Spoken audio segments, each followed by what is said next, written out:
So it was Peaksbrook Lane. Yeah. Round the back there.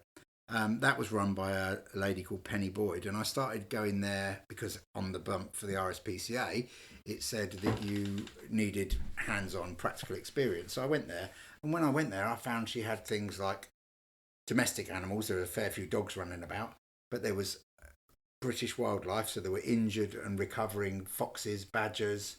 But she also took in displaced zoo animals. For example, there was a spider monkey that had a tail missing, so it wasn't considered a suitable exhibit. Yeah. There was another one with an arm missing, Okay. and then there'd be a group of monkeys where they had too many.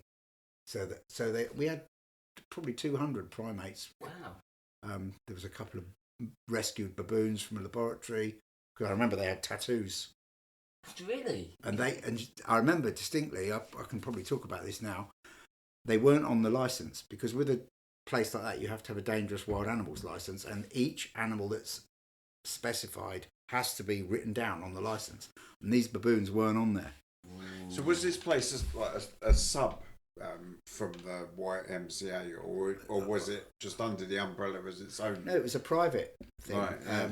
In the garden of this man's house, basically. Okay. Bit like Gatwick Aviaries, slightly. It was that sort of thing, yes, Yeah. but much more exotic. There was llamas. Right. Yeah, so tell us. Which will tell come- us. we'll Yeah, come to we'll that. come to it. Yeah, But the quick, baboons, quick. for example, another interesting story with the baboons. Somebody who she upset, well, there was quite a few, reported her to the council for having these two baboons, and they were in a shipping container with lion gauge wire, and we used to have to entice them into the front bit, pull the door shut, bolt it so they couldn't get, and go and clean them out, and then do it in reverse.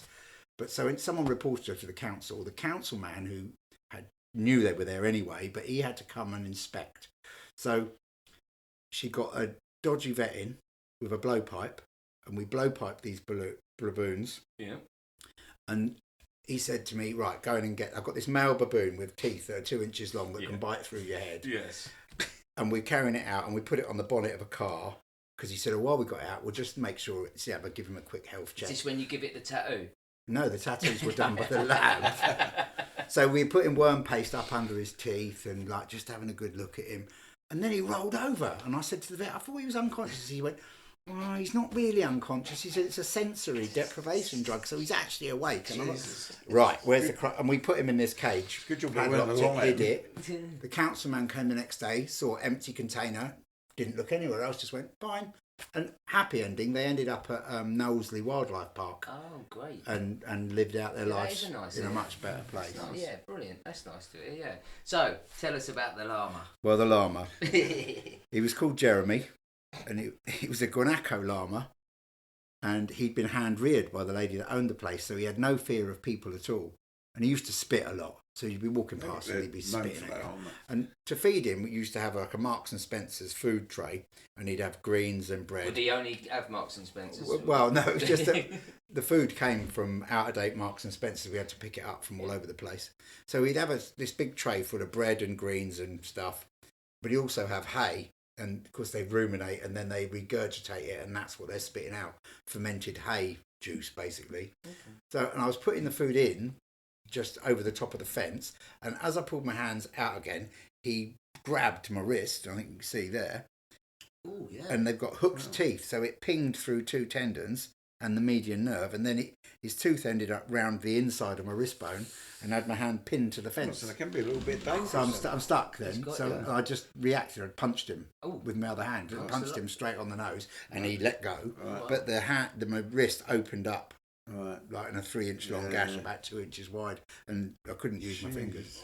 That's quite a story. Oh, yeah, 5 days in Red Hill Hospital. It's lucky you weren't not Red Hill. East Grinstead it was Yeah, and they stitched it all back together. Not the scars unit with the guy. But yeah, it's the war plastic. Yes, exactly that. Queen Vic. That's it. Yeah, because he was the guy that was the pioneering plastic surgeon for people who got burnt in the war. That's right. Yes. Yeah. So this llama. Did you ever encounter him again? Yeah, he didn't get put down or anything. But about 3 weeks later, I was back at work, and I had like a back plate just to stop me bending, because it had to be held still for 6 weeks, and she decided that the best thing to do was castrate him. So she got the vet in, sedated him, got him down. So he's castrated him and he's got his testicles on the floor. And I said to him, "Can I have them?" And he went, "Pardon?" "Can I have his testicles?" He said, "Well, yeah, what do you want them for?" So I said, "I've just given them to him." And he gave them to me. And I walked over, lobbed him over the fence into the fox pen. So the llama had to watch his own testicles being eaten by foxes. Brian, I can't believe that. Revenge is a dish best served cold.